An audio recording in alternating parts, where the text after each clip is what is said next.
Madam President. The senator from Washington.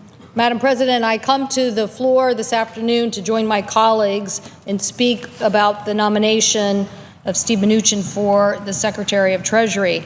We all know that this is a very important economic position in our federal government, but it is also a position of great importance for the entire world economy.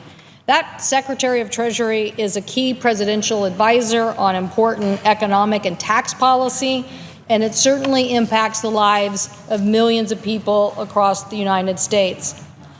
But most importantly, the Secretary will also be on the front lines of protecting and restoring our economy from the unbelievable economic crisis that we faced in 2008.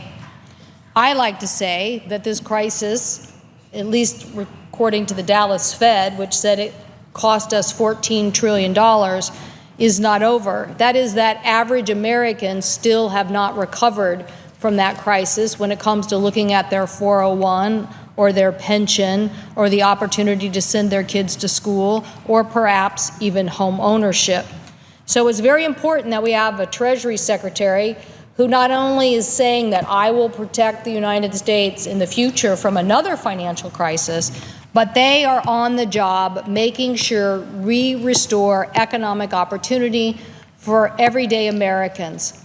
I would have to say that Mr. Mnuchin certainly has lived the American dream. You would say that he is a man who has achieved financial success, but is he going to fight for the average American who has not achieved that success because of the economic downturn of 2008? Is he going to make sure that our resources in dollars not only grow the economy, but make sure that those who have been impacted most are restored in some way? I personally did not support the bailout of the banks. I did not give the keys to the Treasury to those big organizations. And I think many of the people in the state of Washington, and I think many people across America during this last campaign, wanted to know why they did not receive the financial help during that downturn, but people were so willing to bail out these large organizations. So it's very important that we look at the nomination today in light of what's transpired and in light of what we're going to do moving forward to help the economic security of so many Americans. This position, which includes chairing the Financial Stability Oversight Council and monitoring systemic risks to our entire financial system, is a very big job. It requires someone with both expertise in policy and, I believe, in public service as well, because you're balancing the issues of the public. I find it sometimes very difficult to explain in detail those policies to people about balancing the public interest when all they want to do, as I said, give the keys to the Treasury to those large financial organizations. So there is a lot to talk about here today. In my opinion, the Treasury needs a seasoned and experienced public servant who understands the ship of what we have been sailing through in turbulent waters, and to make sure that we are focusing on making sure Americans return to economic stability. I had the opportunity to meet with the Treasury Secretary nominee. He has admitted throughout his confirmation hearing that he was a chief fundraiser for President Trump during his election. In fact, when asked him why he wanted to be Treasury Secretary, he told me that he had spent many hours campaigning with President-elect around the United States, and he wanted to continue that relationship. So this isn't exactly the type of experience that I am looking for. I want somebody who is going to continue to help us dig out of those economic problems that plague so many average Americans. So many issues, whether it is pensions or investing in education or growing our economy at a robust rate that brings everybody up to a higher economic standard of living. But one issue really plagued me most in thinking about this particular nominee, and that is the issue of Glass-Steagall, the separation of commercial and investment banking. Now, why would that issue be so important? It's so important because this was the law of the land for more than 60 years in the United States of America after the Great Depression. Why? Because people understood we should not be putting individual savings, taxpayer savings, at risk when you have a financial crisis. So we implemented that law of the land. And I have not been shy about trying to work with my colleagues on both sides of the aisle to reinstate Glass-Steagall, and fought during the time of the financial reform debate to make sure that we were putting strong laws on the books. I always felt that there would be a time when average Americans really could look back on all that Congress had done and say they were satisfied or dissatisfied with the rules that were in place.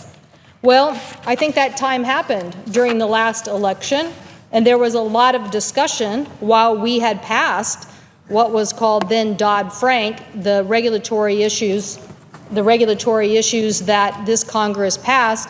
I felt like we could do more. A lot of the discussion was that Dodd-Frank didn't go far enough, that somehow we needed to do more.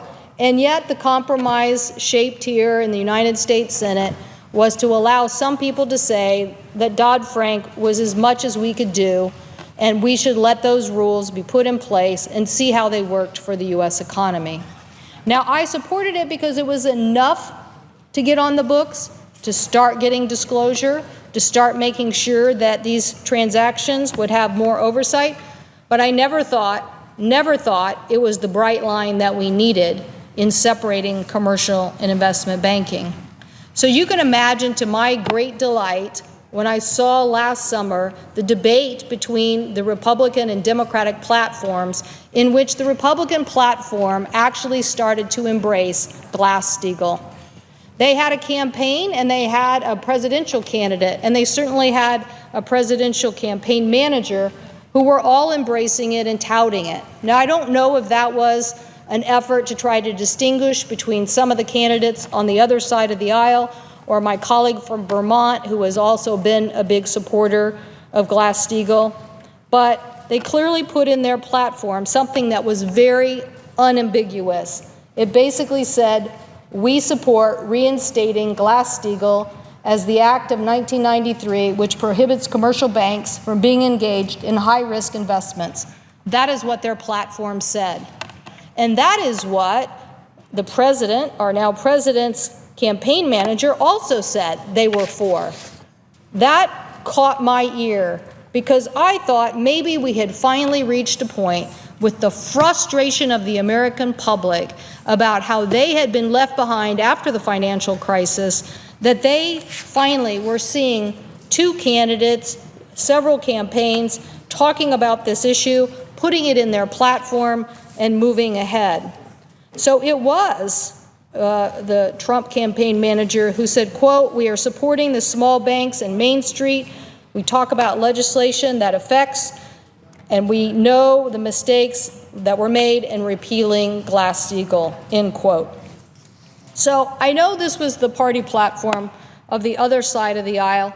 In fact, I had to say I almost thought it was probably a better platform than we had on the Democratic side. And I wanted to make sure that my colleagues knew and understood that. But now I see that it was nothing more than a cynical ploy to try to convince the American people that somehow the Trump administration was really going to be on the side of Main Street against Wall Street.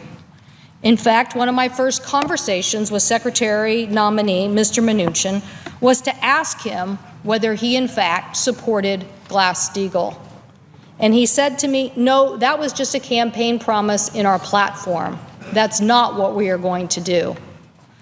That caught me by surprise, because I really had hoped that maybe President Trump, having been in business, having seen the challenges of working with big banks, maybe really was going to be on the side of Main Street, really was going to fight to make sure that we protected the capital that needed to go into small business, that needed to go into investment, that needed to go into new products and manufacturing, and protect us from those kinds of Wall Street shenanigans.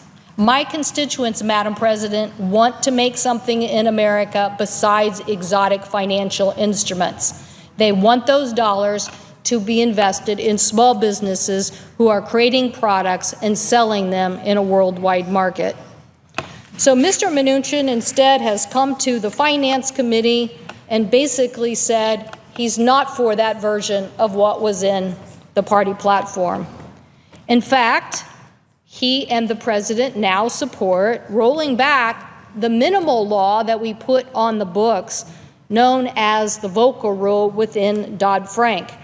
So the fact that not only are they not supporting what we were led to believe they did support, they are now putting someone in the position of being the chief economic officer on these issues who are saying, let's start rolling back the regulations that already exist. So, Madam President, I am very frustrated by that. And I could say just on that point alone, I would oppose Mr. Mnuchin's nomination to be Treasury Secretary. I think it's time that we have someone who is not like putting the fox in the hen house, but is instead there to do the job that will protect our investments in the future and hopefully unwind this economic problem from the past. There are other reasons, though, Madam President. There are other reasons why I don't support Mr. Mnuchin's nomination to Treasury Secretary, and many of my colleagues here this morning have already talked about that as they related to the economic crisis. One West Bank, with Mr. Mnuchin as chair, then booked billions of profits on the backs of foreclosed victims. And according to reports, Mr. Mnuchin's investments profited nearly $4 billion in the time they controlled the bank. They reportedly made $100 million. Mr. Mnuchin reportedly made $100 million when he sold West One in 2015 for double of what he paid the government. Now, we saw this in the Northwest, and I can tell you it was of great frustration. These profits were booked on the backs of thousands of struggling Americans, and we know exactly how these people suffered because we know the information. The victims of West One is at least 50,000, including 1,600 in the state of Washington. One West used ethically troubling and actually illegal methods to seize and those who are struggling homeowners and not giving them the fair process. Under the agreement with regulators, they were supposed to just modify mortgages whenever possible and keep people in their homes. However, according to the California Attorney General, West One engaged in, quote, widespread misconduct, end quote, to kick many people out of their homes. And even Mr. Mnuchin admitted this. In 2011, he signed a consent order with the United States Office of Thrift Supervision that found that West One had filed or caused to be filed potentially false affidavits, quote, not based on personal knowledge or review of relevant books and records. I, Madam President, want to enter into the record one of these actual agreements. Without objection. This is an actual foreclosure document from one of my constituents. And what's most amazing about this is they are basically saying that this property should be ceased and foreclosed on, saying that there is no one there, but then you actually see the affidavit of the document, and the affidavit of the document shows that it was delivered to an address where somebody answered the door and took the document. So even in and of itself, you can see how ludicrous this operation was, just going through a robo list of names, signing documents, and putting people out of their home when in reality they were there to live in them and should not have been foreclosed on. So many of these behaviors have been described by my colleagues, and I hope that we get to the bottom of this issue. We heard from victims of this foreclosure, 98-year-old woman who, for being 27 cents short on a payment and changing the locks on her home in Minnesota in the middle of a blizzard. Is that what we did for Goldman Sachs? I don't think so. I think we gave them the keys of the Treasury. So this behavior of being callous over this issue is another reason why I cannot support Mr. Mnuchin's nomination for Treasury Secretary. Mr. Mnuchin's answers to the administration's and questions about tax reform are another issue. His tax reform policy and that of the administration just don't add up to me.